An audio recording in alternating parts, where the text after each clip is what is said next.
ao ensinar para os crentes em Filipos sobre o que significava viver a vida de Cristo, o apóstolo Paulo traz o exemplo de Jesus, que, existindo em forma de Deus, não teve por usurpação ser igual a Deus e antes humilhou-se a si mesmo, até a morte de cruz, ele falando sobre o sentimento que devemos nutrir nos nossos corações, que deve ser o mesmo sentimento que havia em Cristo.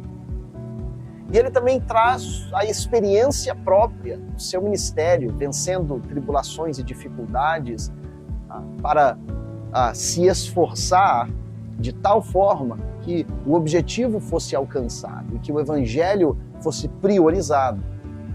Se o apóstolo Paulo parasse por aí, talvez ele deixaria uma brechazinha para que pensássemos: essa história de viver a vida de Cristo, isso é coisa para Jesus, que é o verbo encarnado, e para Paulo, o maior apóstolo do Novo Testamento.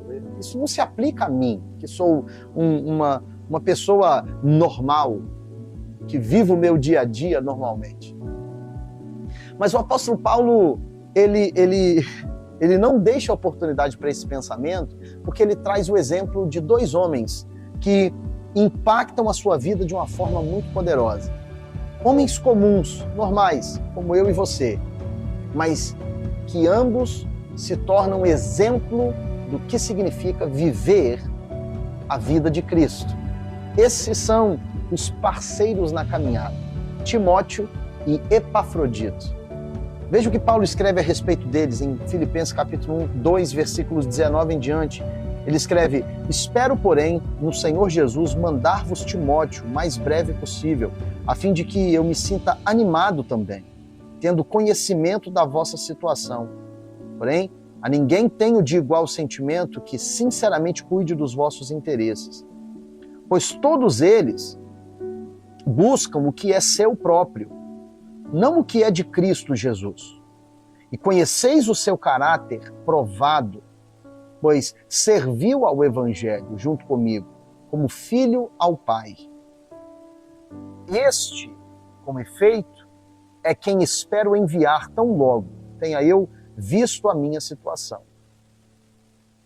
E estou persuadido no Senhor de que também eu mesmo brevemente irei. Julguei, todavia, necessário mandar até vós Epafrodito.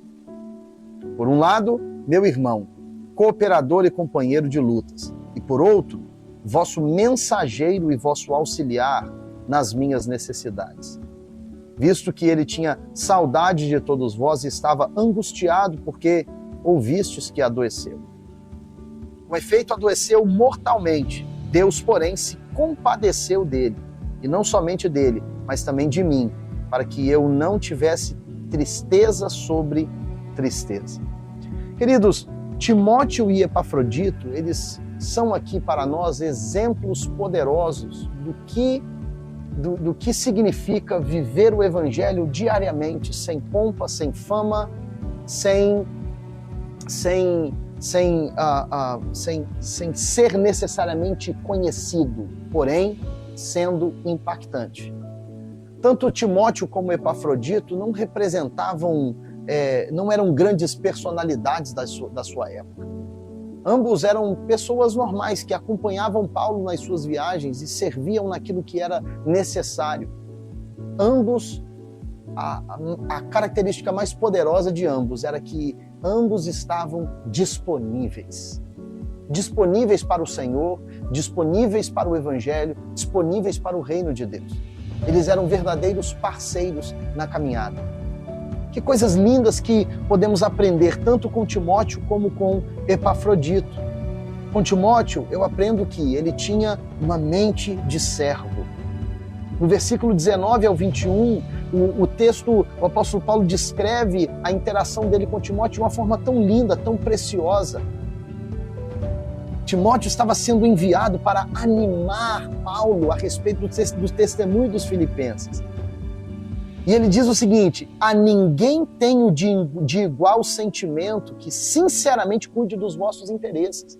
No versículo 21 ele ainda explica, dizendo: tem muitos que buscam o seu próprio interesse, e não o que é de Cristo Jesus. E o que ele está dizendo a respeito de Timóteo é: Timóteo buscava os interesses de Cristo Jesus.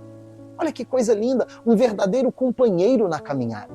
que não buscava os seus próprios interesses. Isso sim é viver a vida de Cristo. Timóteo tinha uma mente de servo.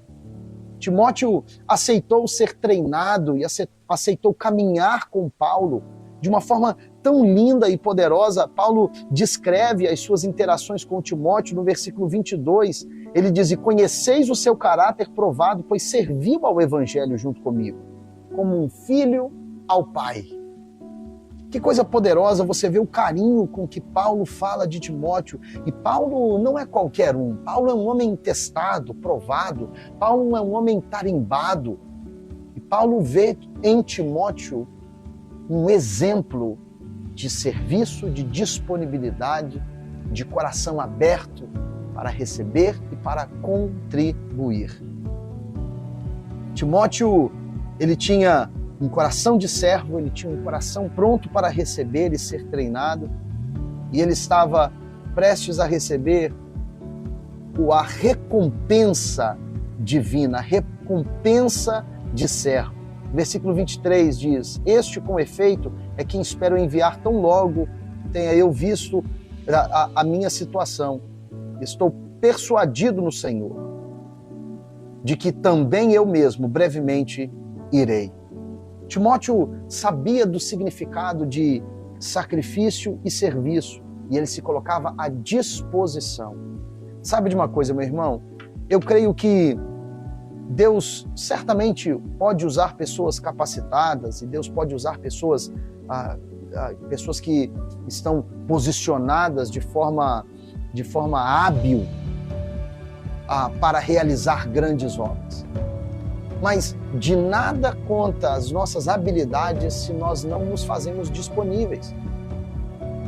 Eu chego a ponto de dizer que Deus utiliza alguém que talvez não seja nem tão capacitado, mas esteja sim disponível.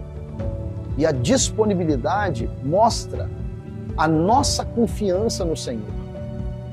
De que mesmo que eu não me veja capaz, eu me ponho disponível à obra do Senhor, ao avanço do Evangelho.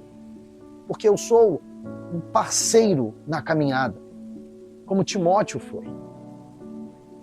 E entendendo que as áreas da minha vida em que eu estou vazio, o Espírito Santo me encherá. E o meu relacionamento com Deus me proporciona uma vida que está em constante crescimento e evolução do meu entendimento, do meu conhecimento, das minhas emoções. E eu estou em constante crescimento. Porque estou disponível. Esse deve ser o sentimento dos nossos corações. Com Epafrodito, nós temos um exemplo similar. Um homem que era equilibrado. No versículo 25, do versículo 25 ao 30, o apóstolo Paulo menciona as características de Epafrodito e ele diz que ele era irmão, cooperador e companheiro de lutas. E ele diz que ele era também mensageiro dos filipenses e auxiliar das necessidades do apóstolo Paulo. Veja só que coisa linda. Epafrodito, a gente não tem um milagre sequer que Epafrodito tenha realizado no Novo Testamento. Não sabemos se ele curou paralíticos, se ele curou cegos, se ele andou sobre as águas, se ele fez coisas mirabolantes. A grande verdade, queridos, é que o Evangelho ele é revelado não nesses atos mirabolantes que acontecem de vez em quando. O Evangelho, e eles acontecem sim, porque Deus é poderoso para fazer. Mas o Evangelho é revelado a partir das pequenas coisas que fazemos diariamente, consistentemente, frequentemente, porque elas fazem parte do nosso viver. Viver o Evangelho e viver a vida de Cristo é essa descrição que Paulo dá de Epafrodito, um companheiro no caminho. Que ele era irmão, cooperador, companheiro de lutas, mensageiro, auxiliar nas necessidades. Epafrodito era um exemplo de uma vida cristã balanceada, equilibrada. E Epafrodito não vivia sem as suas lutas e as suas dificuldades. Paulo deixa claro que ele adoeceu e era uma doença de morte, mas Deus o livrou, ou seja, mesmo em meio às suas dificuldades. Epafrodito tinha motivos para reclamar, mas ele escolheu se disponibilizar para servir, mesmo em meio às suas tribulações. Que o exemplo de Timóteo e Epafrodito sejam para nós inspiração, para que nós também sejamos companheiros uns dos outros, parceiros uns dos outros, na caminhada de manifestação do poder do Evangelho em nós. Lembre-se, o Evangelho é algo que não podemos nos envergonhar dele, como Paulo mesmo escreve. O Evangelho é o poder de Deus. É o poder de Deus para a salvação.